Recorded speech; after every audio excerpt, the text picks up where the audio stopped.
You're watching live television. A confident American reporter is interviewing a Vietnamese official. And suddenly, mid-broadcast, he decides to mock the way she speaks English. But what happens next? She doesn't get flustered. She doesn't walk away. Instead, she does something that leaves him speechless and turns him into the story. This is the moment arrogance met intelligence on live TV. And you need to hear what she said. Today, we're diving into one of the most satisfying moments ever caught on camera. A story about respect, language, and what happens when someone underestimates a brilliant mind just because of an accent. This isn't just about one reporter's mistake. It's about a lesson we all need to remember. So stay with me. Because by the end of this, you'll see why confidence without respect can backfire in the most public way possible. Let's rewind. The year was 2019. The location? A major international press conference in Hanoi, Vietnam. The topic was serious. Trade relations diplomacy, global economics. And standing at the podium was a Vietnamese government spokesperson, poised, professional, prepared.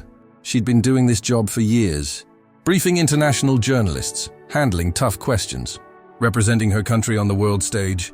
Her English, fluent, clear, effective. But here's the thing about accents. Some people hear them and think less of the person speaking. And that's exactly what one American reporter was about to do. He raised his hand, got called on, and instead of asking a real question, he did something else. He mimicked her accent, right there, live in front of dozens of cameras. He repeated a phrase she'd just said, but in an exaggerated, mocking tone. Like he was performing for the other reporters in the room. A few people chuckled nervously. Others shifted in their seats. But she didn't flinch. She just looked at him, calmly, and then she spoke. "I'm sorry," she said. "Could you repeat your question?" The reporter smirked, like he thought he was clever. "I was just saying," he replied, still half laughing. "It's hard to understand sometimes with the accent and all." You could feel the tension through the screen. And then she leaned into the microphone. "I understand," she said. "English is not my first language. It is my third." Pause. "I speak Vietnamese. I speak French and I speak English." "How many languages do you speak?" Boom. The reporter's face changed. The smirk disappeared. He stammered something, tried to deflect, but it was too late. She continued. "I am here representing my country in a language that is not native to me, so that people like you can understand our position. If you would prefer, I can answer your questions in Vietnamese, and we can see how well you follow along." The room erupted, not in laughter, in applause. Journalists from other countries started clapping. Some were nodding, others were recording the moment on their phones. Because what she'd just done wasn't just a comeback. It was a masterclass. She didn't insult him. She didn't lose her composure. She simply held up a mirror and let him see his own ignorance. And the internet? The internet went wild. Within hours, the clip was everywhere. Twitter, Facebook, Reddit, YouTube, TikTok, millions of views, thousands of comments, and almost all of them were saying the same thing. She destroyed him with grace. This is what real intelligence looks like. Respect to her. That reporter should be ashamed. But here's where it gets even better. The reporter, he tried to defend himself, posted something online about how it was just a joke and people were being too sensitive. Bad move.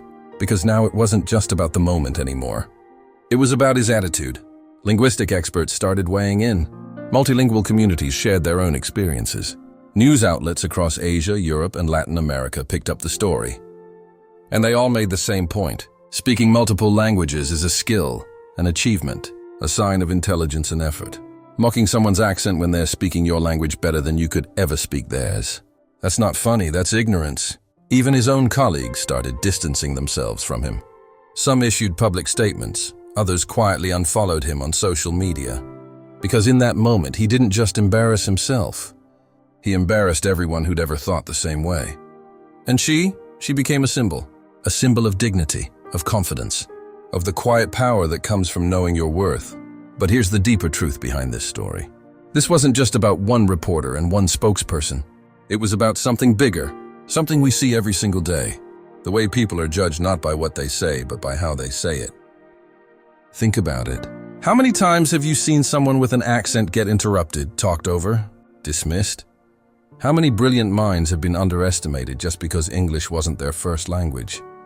And here's the irony, the cruel, frustrating irony. Most native English speakers, they only speak English, while the person they're mocking might speak 3, 4, even 5 languages. That Vietnamese spokesperson didn't just embarrass one reporter. She exposed a global problem. The problem of linguistic arrogance. The idea that if you speak English a certain way, you're somehow superior. But she flipped the script. She showed the world that real power doesn't come from where you're from.